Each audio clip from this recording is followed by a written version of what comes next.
യഥാർത്ഥത്തിൽ എന്താ മക്കാം?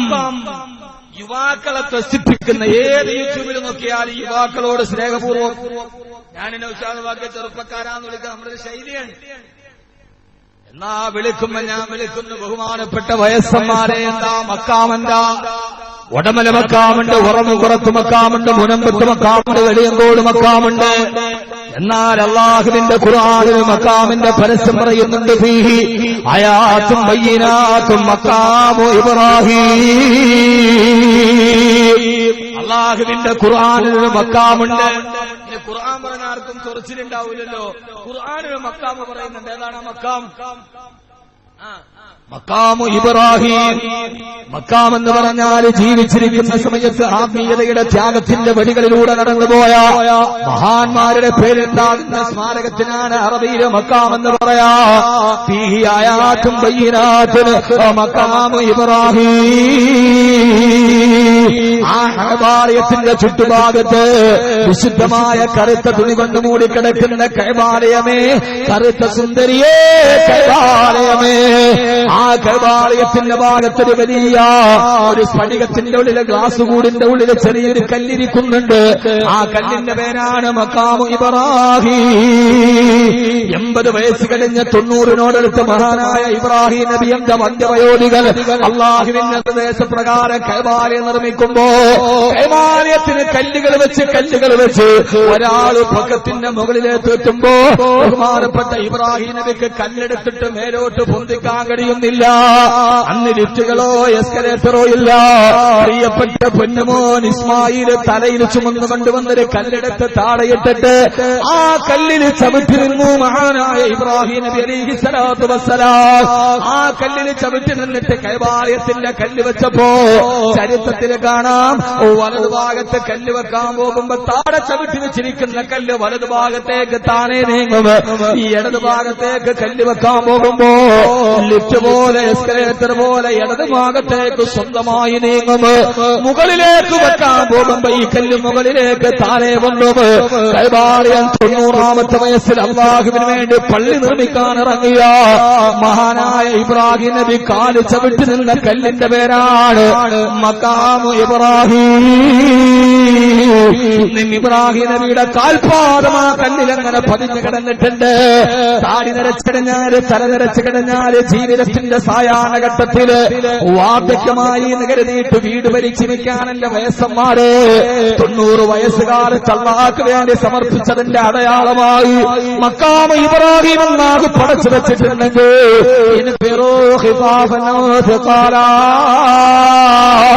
നിങ്ങൾ വൃദ്ധനാകട്ടെ യുവാകട്ടെ, നിങ്ങൾക്ക് കനമുണ്ടാകട്ടെ ഇല്ലാതിരിക്കട്ടെ, അല്ലാഹുവിന്റെ യുദ്ധത്തിന് വേണ്ടി ഇറങ്ങാൻ പറഞ്ഞപ്പോ മഹാനായ അബൂ തൽഹ റളിയല്ലാഹു അൻഹു ചാടിയെടുത്ത് എന്നിട്ട് മക്കളോട് പറഞ്ഞു, മക്കളെ ജഗ്സൂനി, നിങ്ങൾ എന്നെ യുദ്ധത്തിന് തയ്യാറെടുപ്പിക്ക്.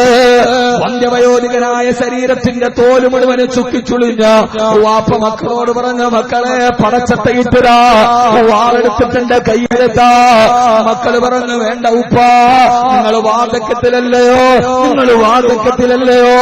നിങ്ങൾ ഉപ്പത്തിന് പോകണ്ട ഉപ്പ, നിങ്ങൾ അല്ലാഹുവിന്റെ റസൂലിന്റെ കൂടെ യുദ്ധം ചെയ്തതല്ലേ, ഹബീബായ നബി തങ്ങളുടെ കൂടെ ധർമ്മസമരത്തിനിറങ്ങിയതല്ലേ, ഈ വാർദ്ധക്യകാലത്ത് ഇറങ്ങുന്നതെന്തിനാന്ന് ചോദിച്ചപ്പോ ഇല്ല മക്കളെ ഇല്ല, ഇന്ന് ഞാൻ ഈ ആയത്ത് കേട്ടു, ശക്തിയുണ്ടെങ്കിലും ഇല്ലെങ്കിലും യുദ്ധത്തിന് പുറപ്പെടണമെന്ന് വാപ്പാടെ നിർബന്ധം സഹിക്കുകയാൻ കഴിയാതെ മഹാനായ അബൂ തൽഹത്തുൽ അൻസാരി റളിയല്ലാഹു തആല അൻഹു. അബൂ തൽഹയ്ക്ക് ഇതൊന്നും പ്രശ്നമല്ല. കാരണമെന്നറിയൂ, അബൂ തൽഹ റളിയല്ലാഹു അൻഹുവിന്റെ ചരിത്രം നിങ്ങൾ കേട്ടിട്ടുണ്ടാകും. അത് പറയുമ്പോ പൈസ പിരിക്കണമെങ്കിൽ കണ്ണീരിൽ കുതിർന്ന കഥ പറയുന്ന ചരിത്രമാണ് അബൂ തൽഹത്തുൽ അൻസാരി റളിയല്ലാഹു അൻഹു.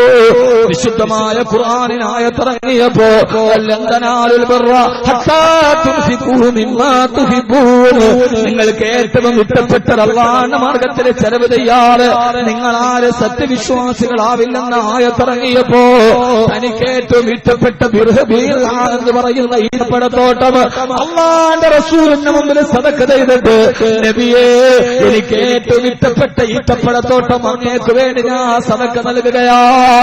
ആ സദഖ കൊടുത്ത ബീർഹാവ് തോട്ടം എവിടെയെന്ന് നിങ്ങൾക്കറിയോ? മദീനത്തെ മസ്ജിദുൻ നബവി വിപുലീകരണം നടത്തിയപ്പോ ആ മസ്ജിദുൻ നബവിയുടെ ഉള്ളിലാണ് ബീർഹാ എന്ന തോട്ടം ഇപ്പോഴുള്ളത്. നമ്മളിപ്പോൾ നിസ്കരിക്കുന്ന മസ്ജിദുൻ നബവിയുടെ ഉള്ളിലാ തോട്ടത്തിന്റെ ഭാഗമാണ്. സദഖ എത്ര വലുതാണ്! അബൂതൽഹ കൊടുത്ത സദഖയുടെ സ്ഥലത്ത് നിന്ന് ലക്ഷക്കണക്കിന് ആളുകൾ സുജൂദ് ചെയ്യുകയാ. ഇങ്ങനെയെല്ലാം റബ്ബിന് വേണ്ടി കൊടുത്ത അബൂതൽഹത്തുൽ അൻസാർ റളിയല്ലാഹു അൻഹു യുദ്ധത്തിന് വേണ്ടി പുറപ്പെട്ടു. വന്ധ്യവയോധികനാണ്, 80 വയസ്സുണ്ട്. അതേവരെ അല്ലാഹുവിന്റെ റസൂലിന്റെ കൂടെ കരയിൽ കിടന്ന് യുദ്ധം ചെയ്ത മരുപ്പറമ്പുകൾ തന്റെ ശരീരത്തെ പരിചയാക്കി വെച്ചിട്ട് ഇസ്ലാമിന്റെ ശത്രുക്കളോട് ഭീഷണത്വം പോലെ പോരാടി അബൂതൽഹ റളിയല്ലാഹു അൻഹു. ഉസ്മാൻ റളിയല്ലാഹു അൻഹുവിന്റെ കാലഘട്ടമാണ്. അന്ന് യുദ്ധം നടക്കുന്നത് കടലിലെ യുദ്ധമാണ്. കടലിലെ യുദ്ധമാണ്. കടലിലാണ് യുദ്ധം നടക്കുന്നത്. അതേവരെ അല്ലാഹുവിന്റെ റസൂലിന്റെ കൂടെ മരുഭൂമിയിൽ യുദ്ധം പങ്കെടുത്ത അബൂതൽഹ റളിയല്ലാഹു അൻഹു മെഡിറ്ററേനിയൻ സീയിൽ വെച്ച് യുദ്ധം നടക്കുകയാണ്. 100 കണക്കിന് കപ്പലുകൾ കെട്ടിവെച്ചിട്ട് ആ കപ്പലുകളുടെ കെട്ടിവെച്ച കപ്പലുകളുടെ മുകളിൽ യുദ്ധം നടക്കുകയാണ്. മഹാനായ അബൂതൽഹ റളിയല്ലാഹു അൻഹു മെഡിറ്ററേനിയൻ കടലിന്റെ തിരമാലകളുടെ ചാഞ്ചാട്ടമാടുന്ന 100 കണക്കിന് കപ്പലുകൾ കെട്ടിച്ചേർത്ത് വെച്ചിട്ട് അതിന്റെ മുകളിൽ യുദ്ധം നടക്കുകയാ. മഹാനായ അബൂതൽഹ റളിയല്ലാഹു അൻഹു യുദ്ധം നടന്നുകൊണ്ടിരിക്കവേ മഹാനവറുകളെ രോഗബാധിതനായ അബൂതൽഹ റളിയല്ലാഹു തആല മെഡിറ്ററേനിയൻ കടലിൽ കെട്ടിവെച്ച കപ്പലിന്റെ മുകളിൽ മഹാനവറുകളെ ഷഹീദായി. പ്രിയപ്പെട്ട വൃദ്ധന്മാരെ, കരയുദ്ധത്തിൽ പങ്കെടുത്തിട്ട് ഇസ്ലാമിന്റെ നിലനിൽപ്പിന് വേണ്ടി ആവശ്യത്തിന്റെ രണഭൂമിയിൽ പോരാട്ടം നടത്തിയ ആമാശയത്തിന് വേണ്ടി ആശയത്തെ പണയമക്കാട് ലോകത്തിന്റെ ഇസ്ലാമിന്റെ പ്രതിരോധ ശക്തികൾക്കെതിരെ പ്രതിരോധത്തിന്റെ കന്മതിലുകൾ തീർത്ത കാരിരുമ്പിന്റെ കരുതലും കന്മതിലും കരുത്തുമുള്ള അല്ലാഹുവിന്റെ റസൂലിന്റെ പ്രതിരോധത്തിന്റെ പടയാളികളിൽപ്പെട്ട അബൂതൽഹ റളിയല്ലാഹു അൻഹു ആ കപ്പലിൽ വെച്ചിട്ട് ഷഹീദായി. മഹാനവറുകളെ രോഗബാധിതനായി, മഹാനവറുകളെ വഫാത്തായി. സഹാബത്തിന്റെ ഉള്ളിൽ എന്ത് ചെയ്യണമെന്നറിയില്ല. മഹാനവറുകളുടെ മയ്യത്ത് കബറടക്കണ്ടേ.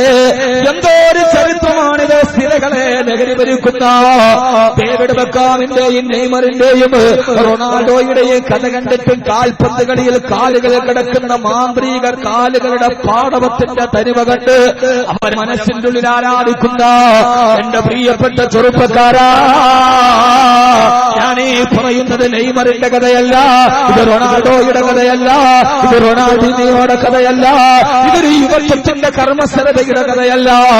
80 വയസ്സായ വൃദ്ധന്റെ കഥയാണിത്. മഹാനവറുകളെ കബറടക്കണ്ടേ. കടലിൽ അങ്ങനെയാ കബറടക്കുക. അവസാന സഹാബത്ത് എന്ത് ചെയ്തെന്നറിയോ? 100 കണക്കിന് കപ്പലുകളെ കെട്ടിവെച്ചതിൽ നിന്ന് ഒരു കപ്പലിന്റെ കെട്ടുവേർപ്പെടുത്തി മഹാനവറുകളുടെ മയ്യത്തെടുത്തിട്ട് കപ്പലിലേക്ക് വെച്ച് ആ കപ്പലിൽ കൊണ്ട് മെഡിറ്ററേനിയൻ കടലിലൂടെ നീടാൻ തുടങ്ങി, തുറയാൻ തുടങ്ങി. കടലിന്റെ ഉള്ളിൽ ഏതെങ്കിലും ദ്വീപുണ്ടെങ്കിൽ മെഡിറ്ററേനിയൻ കടലുകളിലെ ദ്വീപുകളുണ്ടല്ലോ, ഏതെങ്കിലും കരയുള്ള ദ്വീപ് കണ്ടെടുത്തി അവിടെ കൊണ്ടുപോയി കബറെടുത്ത് കഫൻ ചെയ്യാൻ ആ കപ്പലും കൊണ്ട് കടന്നുപോയി. ഏതാണ്ട് 10 ദിവസത്തോളം ആ മയ്യത്തുമായി കടലിലൂടെ കറങ്ങി നടക്കുകയാ. ഈ പ്രസംഗമെടുത്തിട്ട് ആർക്കെങ്കിലും മനസ്സിലാവുന്നില്ലെങ്കിൽ, നാളെ ടോളന്മാർക്കോ യുക്തിവാദികൾക്കോ മനസ്സിലാവുന്നില്ലെങ്കിൽ, 10 ദിവസം ഒരു മനുഷ്യന്റെ ഡെഡ് ബോഡി എങ്ങനെയാണ് കേടില്ലാതെ കപ്പലിരിക്കുന്നതെന്ന് ചോദിച്ചാൽ ഇത് ഇസ്ലാമിന്റെ ആദർശത്തിന്റെ പ്രസംഗമാണ്. ഇത് പുലുവരിക്കപ്പെടുന്ന വികലമായ വിശ്വാസത്തിന്റെ പരിസംപ്രേഷണമല്ല. അല്ലാഹുവിന്റെ റസൂലിന്റെ പ്രിയപ്പെട്ട സഹാബ 10 ദിവസത്തോളം മയ്യത്ത് കടലിലൂടെ കൊണ്ടു നടന്നിട്ടും വകാന യഖ്റുജു മിൻ റിഹിഹി, ആളുകളുടെ ശരീരത്തിൽ നിന്ന് സുഗന്ധം വരുമായിരുന്നു അത്രേ. ആ ശരീരത്തിനൊരു കേടുമില്ലായിട്ടില്ല. ആ ശരീരം അങ്ങനെ തന്നെ വകാന നായിമാ. ചരിത്രത്തിൽ കാണാം, ഉറങ്ങിക്കിടക്കുന്നവനെ പോലെ മഹാനവറുകൾ മരിച്ചു കിടക്കുകയാ. അവസാനം ഒരു ദ്വീപ് കണ്ടെത്തി. ആ ദ്വീപിൽ കൊണ്ടുപോയി കബറടക്കിയിട്ട് മഹാനവറുകളെ കബറടക്കി. ചരിത്രത്തിൽ അബൂതൽഹ റളിയല്ലാഹു അൻഹുവിനെ കബറടക്കിയ ദ്വീപ് പിന്നീടെന്ന് ആർക്കും അറിയില്ല. സഹാബത്ത് അവിടെ എഴുതി വെച്ചിട്ടുമില്ല, അതവിടെ രേഖപ്പെടുത്തിയിട്ടുമില്ല. 80 വയസ്സിന്റെ വാർദ്ധക്യത്തിന്റെ ജീവിതത്തിന്റെ ആയുസ്സിന്റെ അവസാന ഘട്ടത്തിൽ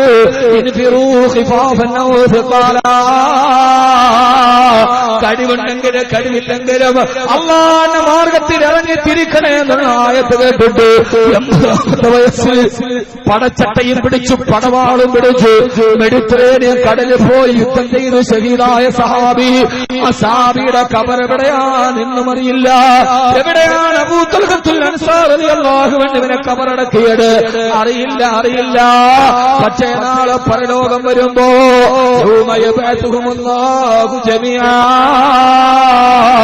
മുഴുവൻ ആളുകളും അവരവരെ ഖബറടക്കിയ സ്ഥലത്ത് നിന്ന് പരലോകത്തേക്ക് എഴുന്നേറ്റ് വരുമ്പോ മെഡിറ്ററേനിയൻ കടലിന്റെ തിരമാലകളുടെ ആഴക്കടലുകളുടെ തിരമാലയുടെ